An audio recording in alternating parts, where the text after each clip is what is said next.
How did the foot Steph feel when Curry. you woke up, and how confident are you that you can go on Friday without being limited?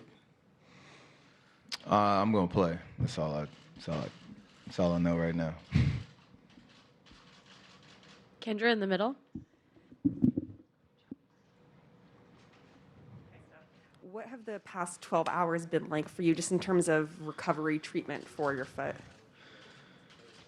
About 10 and a half hours of sleep, a couple of dunks in the ice bucket, and that's about it for now. And then take advantage of the day and tomorrow to get completely ready for the game, get as much recovery and healing as possible, and understand how important Game 4 is, and I'm excited about the opportunity. Joe. Hey, Steph, did you get any imaging? And I know you just got over a left foot sprain. Is this a re-aggravation of that of any kind? Because I went through what I went through at the end of the regular season and coming back, I know exactly what it is and what I got to deal with and the soreness / pain level and all that. So once I got checked out last night, I knew I wouldn't have to go get any extra tests just because we've been through this before. And there's a good understanding of what it is, same foot and all that. So there's, I guess, comfort knowing I've been through it before, but also you'd rather not have to deal with something like that at this point in the season. Robert on the left. Sorry. By Mannix, CLNS Media. Steph, how surprising is it to see some drop coverage out there against you? I don't know how often you see that, given the shooter you are, and how do you try to respond to some of that coverage? Are you just trying to shoot over it again and again? And did they adjust that all in the fourth? You understand personnel, they have a certain lineup with their length and size that you're not gonna really see many blitzes just because I don't think it's physically possible to run around as much as I do and how many screens we can throw at them. So they're doing a pretty solid job for most of the game, trying to take away the three, keeping bodies on bodies and stuff like that. In the fourth quarter, we started the fourth quarter, first couple possessions with turnovers, and we kind of got sped up a little bit. And then they were pretty smart in terms of who they were trying to come off of and clog, driving lanes and send extra bodies and attention that, honestly, those patterns really don't make sense, but they were just super aggressive across the board. So we got something for that, and obviously if we take care of the ball and settle in, it can set a totally different tone for, the fourth quarter. And then obviously offense and defense are connected. You have to get stops in order to maintain momentum, down the stretch. And in game 1 and game 3, we didn't do that. And it showed in terms of only getting 16 points or something like that in the fourth quarter. So we obviously know we got to be better. Anthony on the right. Yeah. The first time you sprained the foot, you tried to run, went right back to the locker room, couldn't really play on it. This time you did play a few possessions. How did it feel in those few possessions? And then did that also lead you to believe that it's less serious? Oh, for sure. Like I said, it's almost the identical type play. This one just wasn't as bad as that one. And as soon as you start to take a couple steps, you kind of know whether you can run normal, cut normal, or not. Back then I couldn't. Yesterday I could. So it gave me a little bit of confidence knowing it wasn't as bad, but see how it feels tomorrow. I know I'm going to play, but just see how it responds to that type of impact. Question in the middle. Nicolas de Peña from Dominican Republic. You are one of the most feared players in the game. What is the key for your consistency?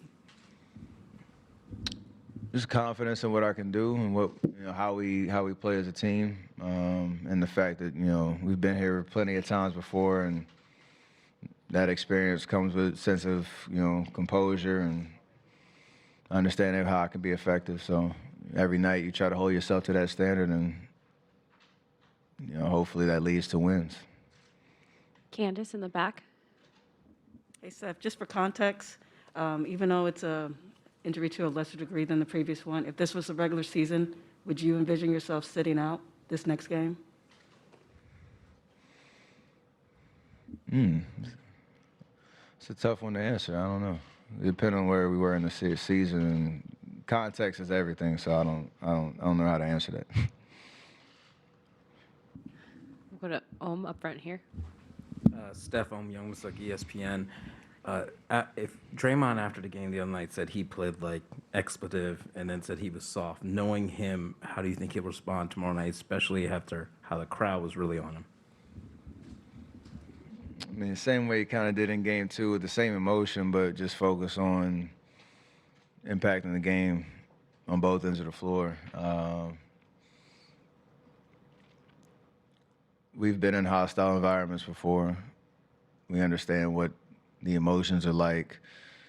I think even for, like, speaking, you asked about Draymond, but even for me, like, the first quarter, my first foul threw me off a little bit in terms of, like, the tone of the game. And you know, I get the second one, and you know, he's aware of that, I'm aware of that. We're all trying to figure out how aggressive physically you can be, and then you just get distracted, and then everything else becomes amplified. And you know, the fact that we clawed our way back in the third quarter, you know, him was a part of that defensively for sure.